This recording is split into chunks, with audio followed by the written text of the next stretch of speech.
que fala um pouco mais da destruição dos povos e a proteção de Deus para com Israel no meio disso tudo. Né? Ela vem do 24 até o 27, que é o que a gente vai estudar hoje, onde acaba esse tema, né, digamos assim. Então, no 24, que era o início, a gente viu uma destruição de tudo, o castigo do Senhor para com todos, né, ninguém escapando ali pelo próprio sangue derramado pelo pecado na terra. No 25, que se não me engano foi o Henrique que trabalhou, é a questão da proteção de Deus para com Israel e louvores a Deus por causa disso. No 26, então, que é o anterior, é trabalhado então um pouco das duas questões, essa mão de Deus protegendo Israel e um pouco do castigo que o Senhor trazia ali para os povos, né? E aí o capítulo 26 acaba com o seguinte versículo: Vejam, o Senhor está saindo de sua habitação para castigar os moradores da terra por suas iniquidades. A terra mostrará o sangue derramado sobre ela, não mais encobrirá os seus mortos. Então, traz essa palavra pesada, essa palavra do castigo do Senhor. E aqui no 27 a gente vai ver um pouco mais desse castigo e como esse castigo é associado ali ao povo de Israel e aos gentios, certo? Então a gente vai ler um pouquinho aí o capítulo 27, de início somente o verso 1. Deixa eu colocar aqui a apresentação, só um pouquinho.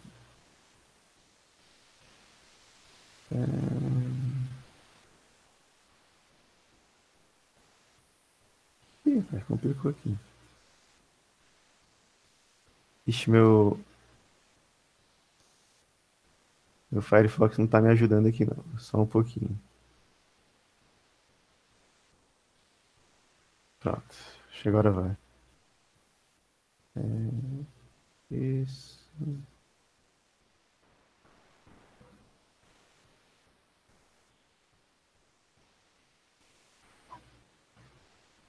Beleza, tá todo mundo vendo aí o texto? Tranquilo, então, vamos lá. Então, Isaías 27, o verso 1. Naquele dia, o Senhor com sua espada severa, longa e forte, castigará o Leviatã, serpente veloz. O Leviatã, serpente tortuosa, matará no mar a serpente aquática. Então a gente vê, assim como no capítulo 26, né, o Davi chegou a trabalhar isso, ele começa com esse termo, esse naquele dia.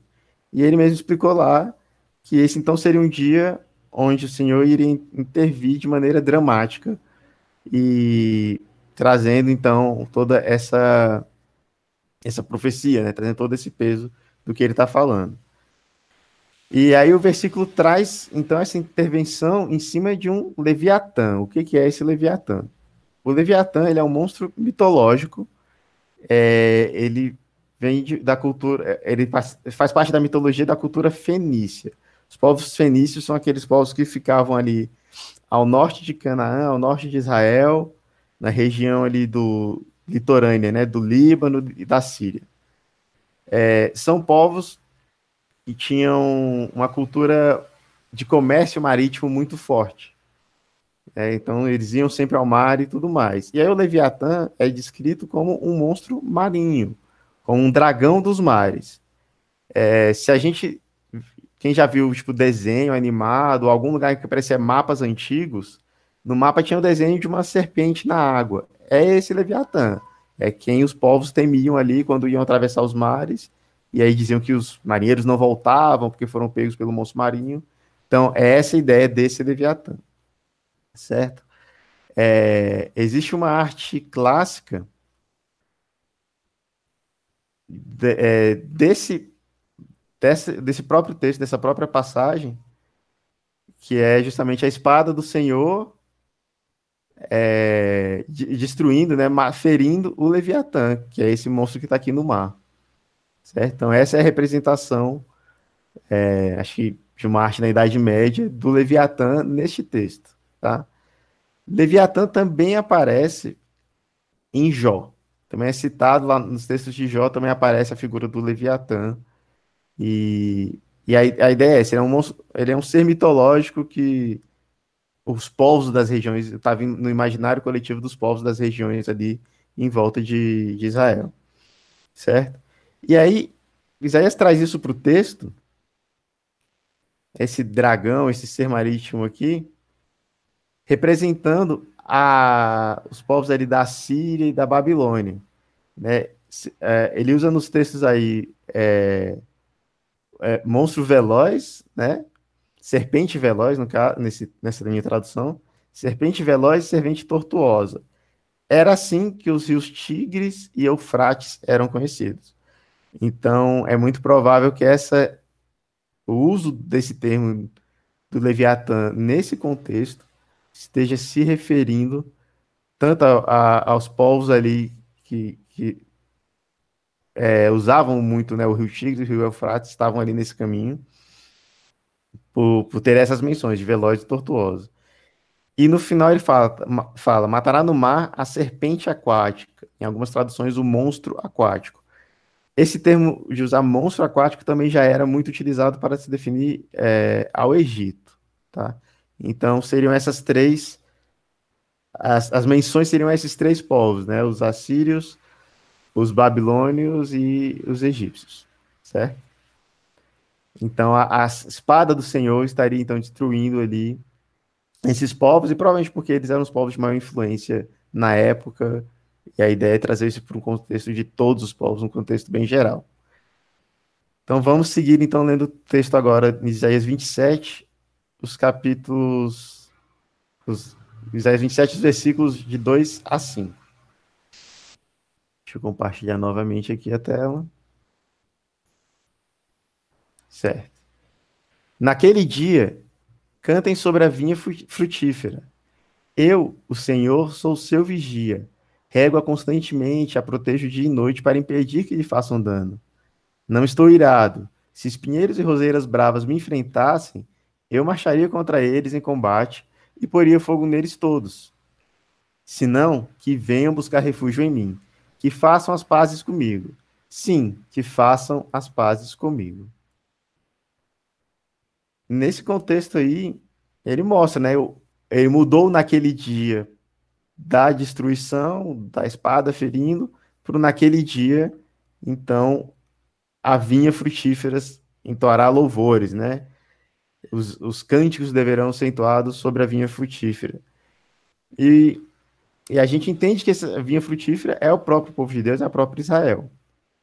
E o cântico demonstra, então, esse cuidado e proteção que o Senhor estende ao seu povo. E aí ele fala que está sempre recando e sempre a protegendo, né? Então, a gente vê que, novamente, que após esse quadro de destruição, vem em seguida o contexto da proteção e o cuidado de Deus para com o povo. E aí ele coloca que aqueles que se opõem são comparados a espinheiros e roseiras bravas e serão destruídos pelo Senhor. O Senhor não hesitaria em destruí-los, a menos que esses busquem refúgio no Senhor. Então a gente vê aqui que há essa abertura para que se busque refúgio no Senhor, mesmo você não sendo do povo de Israel, para que se estenda essa proteção. A gente vê essa proteção já estendida aqui desde Isaías para aqueles que buscam refúgio no Senhor. Até o momento, alguma dúvida, algum comentário? Fiquem à vontade, podem falar. Tranquilo? Não havendo? Vamos dar sequência então. Vamos. Opa, alguém? Não? Ok, só o microfone que abriu. Então vamos dar sequência lendo os versos de 6 a 9 de Isaías 27. Tá,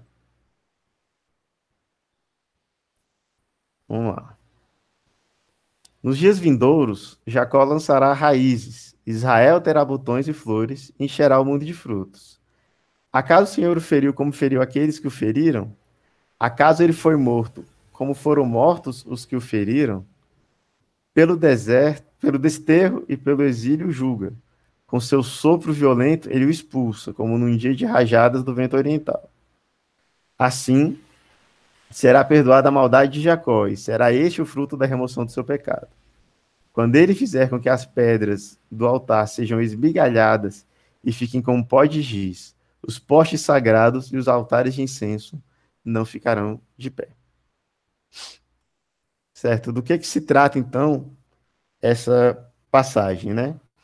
A gente vê que Israel, o povo de Deus, voltará a prosperar. Mas antes tem. Ele trabalha um questionamento, né? Ele fala aqui no verso 7: Acaso o Senhor o feriu como feriu aqueles que o feriram? Acaso ele foi morto como foram mortos os que o feriram? A gente está lendo desde o capítulo 24 toda essa questão da destruição e a gente vê que isso se aplica também a Israel.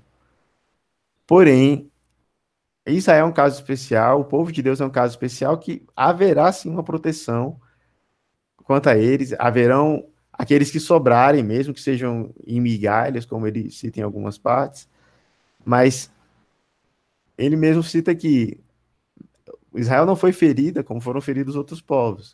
Israel não morreu como morreu os outros povos. Então, há esse cuidado ainda aqui de Deus. E a outra coisa citada é o exílio. Já ali no verso 8 ele fala que o exílio julga com o sopro do vento oriental, rajadas do vento oriental. E aqui ele coloca, então, ali no verso 9 a explicação que ele dá é que o exílio, então, seria a forma de limpar a terra, de limpar o povo. O exílio foi a forma de tirar a idolatria de dentro do povo de Israel, tirar o pecado de dentro do povo de Israel. Então, por isso que castigos como o exílio foram aplicados a este povo, né, pela sua própria desobediência, pela sua própria idolatria. Vamos dar sequência, então, com os versos 10 a 13. Deixa eu. Tá, certo. Então vamos lá. A cidade fortificada está abandonada, desabitada e esquecida como o deserto. Ali os bezerros pastam e se deitam e desfolham seus ramos. Quando seus ramos estão secos e quebram-se, as mulheres fazem fogo com eles, pois esse é um povo sem entendimento. Por isso, aquele que o faz não tem compaixão dele. Aquele que o formou não lhe mostra misericórdia. Naquele dia o Senhor debulhará desde as margens do Eufrates até o ribeiro do Egito, e vocês, israelitas, serão ajuntados um a um. E naquele dia soará uma grande trombeta. Os que estavam perecendo na Síria, os que estavam exilados no Egito, virão e adorarão o Senhor no Monte Santo em Jerusalém. Isso aí a gente viu então que a gente falou agora de uma restauração de Israel, mas aí ele fala que a cidade grande está vazia e que as mulheres estão catando gravetos lá dentro. Ficou meio estranho, né, para a gente entender o que aconteceu. Que ele está falando mais ou menos de um retorno do exílio.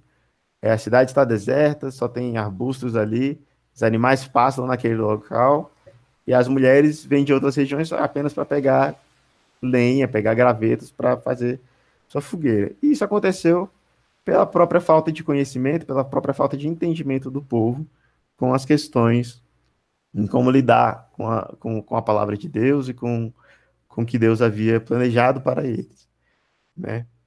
Mas ele mesmo cita aqui que em seguida haverá de fato essa restauração e que ele cita aqui que viria das margens do Eufrates até o ribeiro do Egito, né? O que quer dizer todo esse território? Essa é a parte que foi indicada como terra prometida. Não apenas a área de Canaã, mas toda essa região do Eufrates até esse ribeiro do Egito é a área que comprimia, então, o que seria, o que estava a eles prometido como a terra prometida. E aí fala que virá debulhando eles e trazendo-os de volta. É como se ele fosse catar de um a um, pegando aqueles que restaram, os remanescentes do povo, pegando de um a um e colocando na terra. E em seguida, então a trombeta soaria chamando aqueles que estão exilados em outros povos, aqui colocado como a Síria e Egito. A gente sabe que o povo judeu é um povo que está espalhado aí pelo mundo todo. E a ideia é essa, ele vai trazer todos aqueles que se exilaram fora do, do território de Israel, se exilaram fora das terras de Deus, para trazer de volta, para trazer seu povo. Então, essa é a conclusão, essa é a finalização desses textos que trazem toda essa parte meio que de escatologia, né, meio de fim dos tempos, para essa profecia de Isaías.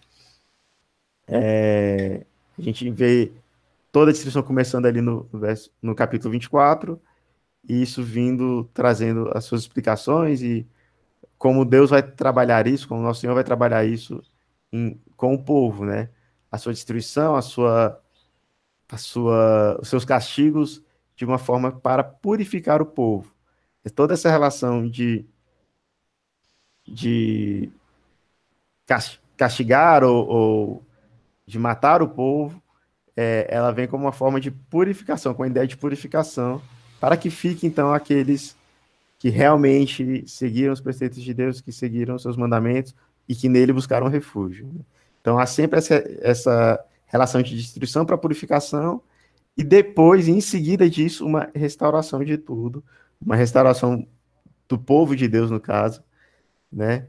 Mas a gente vê muito essa palavra focada para os israelitas, né? A gente vê em várias partes que, poxa, é o povo de Deus que ele está protegendo Sião, está protegendo Israel. E como é que a gente fica? A gente viu nesse próprio capítulo aqui, 27, que os planos de Deus se estendem aos outros povos.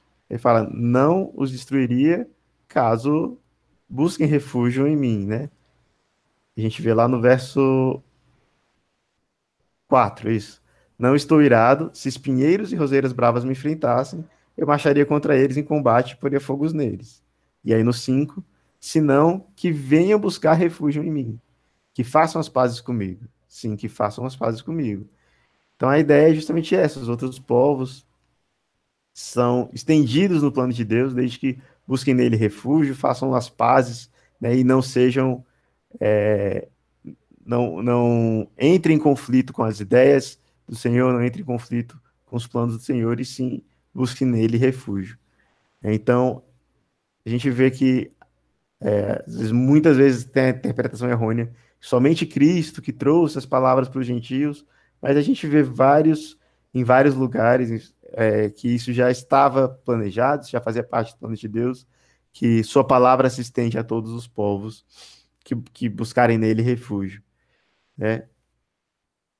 Então, que a gente tenha então esse coração quebrantado, que a gente busque no Senhor esse refúgio do pecado para fazer parte, né, dessa restauração do seu povo. Essa é a palavra que fica aqui com a finalização desse texto. Se alguém tiver mais algum comentário, alguma dúvida, pergunta, esse é o momento, porque o texto acabou. A aula era isso aí. Muito bom. Achei interessante essa lembrança sua, né? E não só na encarnação de Jesus, Deus já tinha um propósito de salvação dos gentios, né? Há um momento que a gente estudou dos milagres de Jesus, onde fala que Jesus não apagaria o pavio que fumega, não quebraria a cana, né? Não desprezaria a cana quebrada, e no seu nome os gentios esperarão. É uma profecia, né, do Antigo Testamento. O próprio Abraão, né, em ti serão benditas todas as etnias da terra, né? Então, muito bom. É exatamente isso, né? Tem a questão também lá no próprio livro de Jonas, né? Quando ele vai, prega lá em Nínive e faz o escarcéu lá e fala: olha, vocês vão morrer, vocês vão morrer. E aí, quando vem o arrependimento, o próprio Senhor fala: não, eles se arrependeram e a palavra foi alcançada. E aí, Jonas não entende, né? Jonas fica: mas que é isso? Não foi para isso que eu vim aqui. Esse povo tinha que ser destruído. E aí, a gente vê como a gente mesmo muitas vezes não entende os planos de Deus e como Deus trabalha isso nas nossas vidas.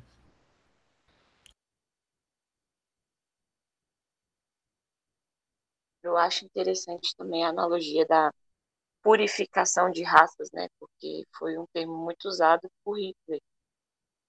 E a gente sabe que ele era um estudioso, muito inteligente, né? E o quanto que as pessoas podem deturpar a palavra de Deus, né?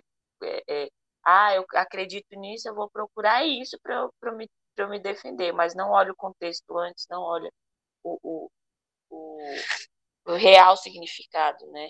Eles só pegam aquilo que lhe convém. Exatamente, né? Olha, a gente costuma sempre dizer, né? O texto fora de contexto é pretexto para heresias. Então, é sempre importante a gente ver ali alguma coisa, mas olhando sempre o contexto antes, sempre olhando do que se trata. Por isso que a gente não gosta muito daquelas coisas, a gente pega, vou pegar um versículo aqui, vou abrir um versículo no meio e ler.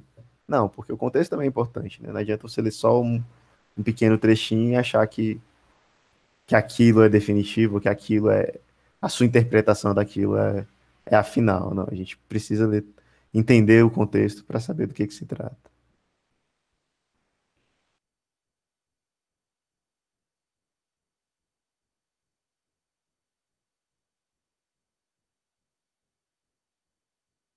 Mas alguém, dúvidas, comentários? Ou estaremos encerrando nossa aula? Então é isso. Então, Flávio, nesse trechinho que a gente estudou, né, é interessante a gente trazer a memória, né, dos juízos, dos grandes juízos do Senhor, né? Essa mensagem do juízo do Senhor é importante para a gente não esquecer, né? Tem um livro interessante, eu acho que o nome do livro é Pecadores nas Mãos de um Deus Irado, né?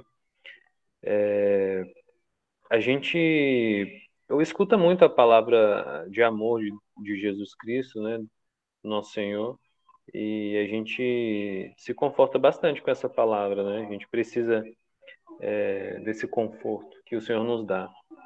Mas por outro lado, a gente precisa saber que o Senhor é justiça também, né? E o povo sofre por conta dos pecados, né? O povo sofre, Deus não faria uma injustiça, né? O povo sofre justamente, né, por conta dos pecados. Então, por isso que o povo, até o próprio povo de Deus mesmo, padece, né? Como diz no capítulo 24, que ninguém seria poupado, né? Nem o sacerdote, nem o escravo, né? Ninguém seria poupado. E nesse momento que a gente vive, né, de coronavírus, a gente não tem como saber quais são os planos de Deus, né? E talvez nem nunca saiba, porque a gente não sabe se é a vontade de Deus, né? Saber revelar para o homem qual o propósito de enviar uma doença, né? Ou deixar que essa doença se espalhe e leve muitas pessoas, né? E nesses momentos é bom a gente refletir, né, sobre o juízo de Deus e pedir misericórdia, né? E ser grato, assim como Isaías foi, né? Se mostrou grato mesmo num cenário devastador. Se mostrar grato porque Deus conforta o seu povo, né? Nele a gente consegue refúgio e, e alegria, né? Em meio a esse cenário todo, a gente se alegra no Senhor, né? Exatamente. É, como o próprio Jesus falou, né? Ele perguntou ali, Senhor, mas quem é que te ama de verdade? Quem ama de verdade é aquele que segue os meus mandamentos, né? Então,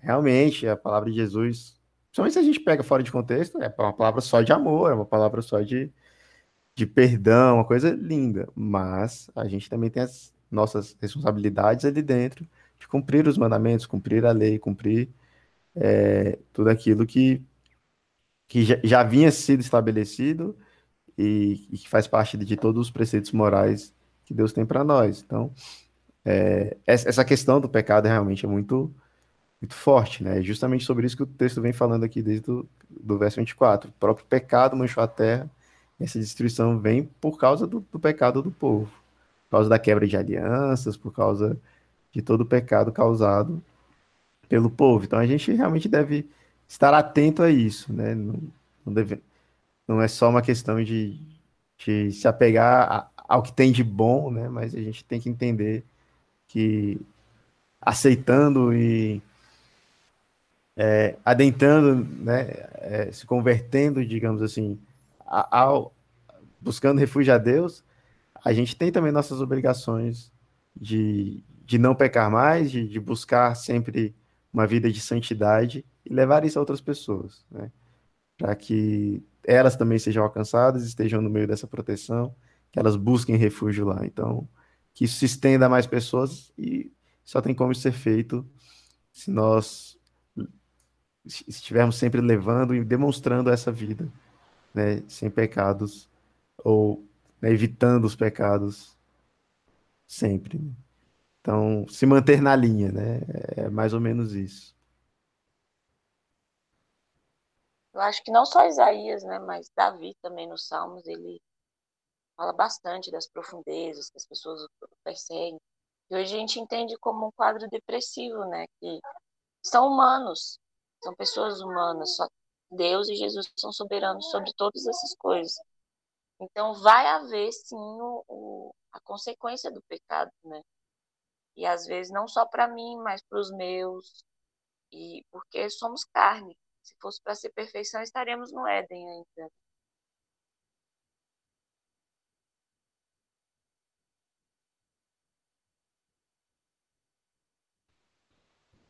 Sim.